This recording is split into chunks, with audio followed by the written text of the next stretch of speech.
कभी आपने सोचा है कि जब कोई व्यक्ति मर जाता है तो उसकी आत्मा कहाँ जाती है? क्या वो फिर से लौट आती है? क्या वो उसी परिवार में जन्म ले सकती है जहाँ उसने अपना पिछला जीवन बिताया था? गरुड़ पुराण में इस रहस्य का बहुत सुंदर उत्तर मिलता है। आज हम आपको बताएंगे मृत्यु के बाद आत्मा की यात्रा कैसी होती है और क्या वो वापस उसी घर में लौटती है या नहीं। मृत्यु के क्षण में आत्मा की यात्रा। गरुड़ पुराण कहता है, मृत्यु के क्षण में जब शरीर की प्राण ऊर्जा समाप्त होती है तब आत्मा धीरे धीरे सिर के शीर्ष से निकलती है।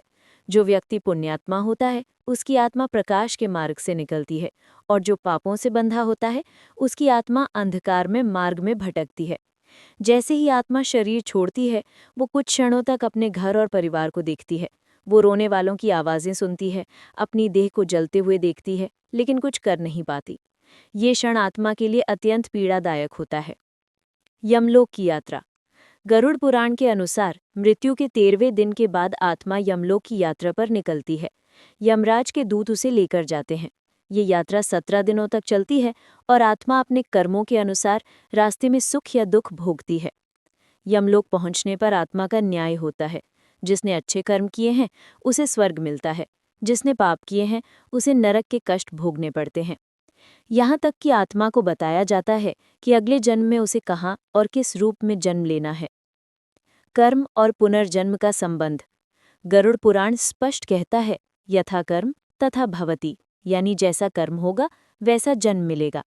यदि किसी व्यक्ति ने पिछले जन्म में अच्छे कर्म किए हैं, दान धर्म भक्ति, तो उसे उच्च कुल में सुखी परिवार में जन्म मिलता है। और यदि पाप किए हैं, झूठ छल हिंसा, तो उसका जन्म निम्न योनि में या दुख में परिवार में होता है। लेकिन कभी कभी आत्मा का पुनर्जन्म उसी परिवार में भी हो सकता है। ये तभी होता है जब कुछ विशेष कारण पूरे होते हैं। आत्मा के उसी परिवार में लौटने के 3 कारण। गरुड़ पुराण में कहा गया है कि आत्मा उसी परिवार में जन्म ले सकती है यदि अपूज इच्छाएं। यदि मृत्यु के समय आत्मा के मन में कोई गहरी इच्छा अधूरी रह जाती है, जैसे अपने बच्चों को बड़ा होते देखना, अपने घर को संभालना या किसी अधूरे कार्य को पूरा करना, तो वो आत्मा बार बार उसी कुल में लौटने की इच्छा रखती है। कभी वो अपने ही घर में जन्म लेती है, कभी अपने ही परिवार में किसी बच्चे के रूप में वापस आती है। इसी कारण कई बार बच्चे जन्म से ही परिवार के किसी पुराने सदस्य जैसी बातें या आदतें दिखाते हैं। वो आत्मा का ही पुनर्जन्म होता है। कर्म संबंध। गरुड़ पुराण कहता है, आत्मा वहीं लौटती है जहां उसके अधूरे संबंध बाकी हों। कभी कभी किसी व्यक्ति का अपने परिवार के सदस्यों से बहुत गहरा कर्म संबंध होता है। वो प्रेम मोह या किसी अधूरे वादे से बंधा होता है। ऐसे में आत्मा फिर से उसी परिवार में जन्म लेकर अपने कर्मों को पूरा करती है। जैसे पिछले जन्म में जो पिता था वो अगले जन्म में पुत्र बन सकता है, या जो पुत्र था वो पोते के रूप में जन्म ले सकता है। यही कारण है कि कुछ परिवारों में पीढ़ी दर पीढ़ी समान आत्माएं लौटती रहती हैं। मोह और आसक्ति। यदि मृत्यु के समय किसी व्यक्ति के मन में किसी खास व्यक्ति, जगह या वस्तु के प्रति गहरा मोह होता है तो आत्मा उस स्थान की ओर खिंचती है। अगर वो मोह परिवार से जुड़ा है तो आत्मा उसी कुल में लौट आती है। इसीलिए कहा गया है, मोह ही पुनर्जन्म का कारण है और वैराग्य ही मुक्ति का मार्ग। क्या हर आत्मा लौटती है? नहीं, हर आत्मा उसी घर में नहीं लौटती। कुछ आत्माएं अपना कर्म पूरा कर अन्य लोकों में चली जाती हैं, स्वर्ग, पितृलोक या देव योनि में। और कुछ आत्माएं मोक्ष प्राप्त कर लेती हैं, यानी वे जन्म मृत्यु के बंधन से मुक्त हो जाती हैं। गरुड़ पुराण कहता है कि जो व्यक्ति सत्संग भक्ति और ईश्वर की शरण में रहता है उसकी आत्मा मुक्त होकर परमात्मा में विलीन हो जाती है। ऐसी आत्माएं दोबारा किसी परिवार में नहीं लौटती, बल्कि ब्रह्मलोक में स्थिर हो जाती हैं। पुनर्जन्म की पहचान। अक्सर लोग पूछते हैं, अगर आत्मा लौटती है तो उसे पहचाना कैसे जाए? गरुड़ पुराण के अनुसार आत्मा के संकेत पहचानना संभव है।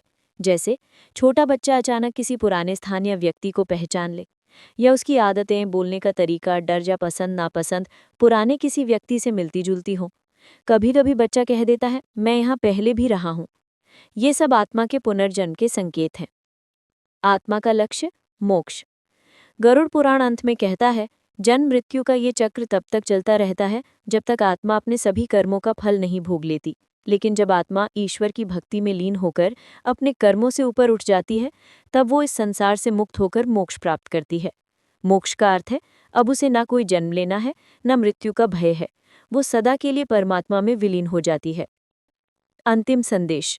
तो गरुड़ पुराण हमें सिखाता है, मृत्यु अंत नहीं बल्कि एक नया आरंभ है। शरीर बदलता है पर आत्मा नहीं। कभी वो नए कुल में जाती है, कभी अपने ही घर लौट आती है, कभी परमात्मा में समा जाती है। इसलिए हमें अपने कर्म, विचार और जीवन को ऐसा बनाना चाहिए कि आत्मा को शांति मिले और उसे बार बार लौटना न पड़े। यदि आप भी चाहते हैं कि आपकी आत्मा को शांति मिले, तो प्रेम, सत्य और भक्ति का मार्ग अपनाइए, क्योंकि यही वो मार्ग है जो आत्मा को पुनर्जन्म से मुक्त कर परम शांति, मोक्ष तक पहुंचाता है। आत्मा न मरती है, न जन्म लेती है, वो सिर्फ रूप बदलती है।